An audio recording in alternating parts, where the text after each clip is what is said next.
Big boss Marathi season 6चे 4 असे unfair eviction, 4 असे shocking eviction, जे इविक्शन बघून आपण पण खूप जास्त शॉक झालेला आहात आणि तुमच्या तोंडातून एकच शब्द निघाला होता, बिग बॉस तुम्ही असं का केलंय. तर चला या 4 शॉकिंग इविक्शन बद्दल आपण बोलणार आहोत की कोणते 4 कंटेस्टंट आहेत ज्याचा इविक्शन शॉकिंग झालेला आहे. म्हणजे असं वाटतच नव्हतं की हा कंटेस्टंट एवढ्या लवकर घराबाहेर निघणार आहे म्हणून. तर व्हिडिओ शेवटपर्यंत नक्की बघा.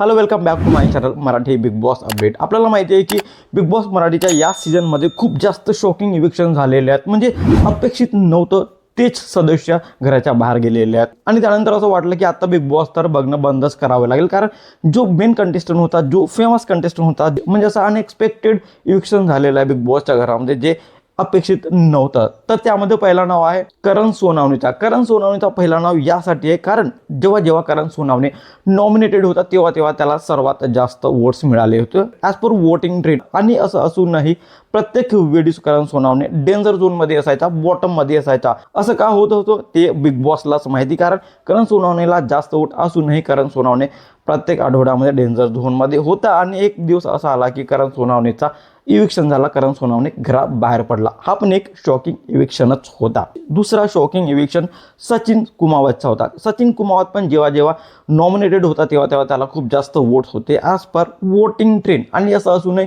त्याला पण नेहमीच बॉटममध्ये टाकायचे. बिग बॉसचे मेकर्स त्याला नेहमीच डेंजर झोनमध्ये टाकायची. आणि अशी एक वेळ आली की सचिन कुमावत शेवटी घराबाहेर गेला, म्हणजेच इविक्टेड झाला. हा पण शॉकिंग इविक्शन होता, कारण सचिनला खूप जास्त वोट असूनही सचिन इविक्टेड झाला होता. आणि थर्ड आहे रोशन भजनकर. रोशन भजनकरचा भलेही गेम दिसत नसेल किंवा त्याच्या घरामध्ये इन्व्हॉल्वमेंट नसेल, पण वोटिंग ट्रेंडमध्ये त्याला सर्वात जास्त वोट्स असायचे. मी वोटिंग ट्रेंड नेहमीच तुम्हाला सांगत होतो माझ्या व्हिडिओमध्ये, आणि त्याला सर्वात जास्त वोट असायचे. आणि असं असूनही रोशन भजनकर इविक्टेड झाला, आणि तो पण एक शॉकिंग इविक्शन होता माझ्यासाठी. आणि चौथा इविक्शन जो रिसेंटली झालेला म्हणजे रुचिता जामदारचा.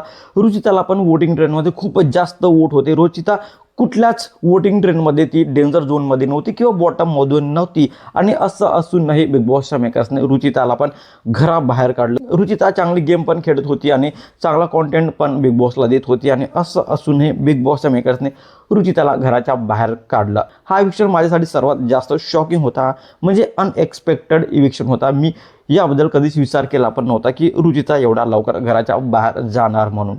तुम्हाला या 4 सदस्यांपैकी, या 4 इविक्शनपैकी कोणता इविक्शन शॉकिंग वाटला किंवा अनफेअर वाटला कमेंटमध्ये नक्की सांगा. आणि अशाच इंटरेस्टिंग व्हिडिओसाठी भावाच्या चॅनलला सबस्क्राईब करा, शेअर करा. Thank you so much.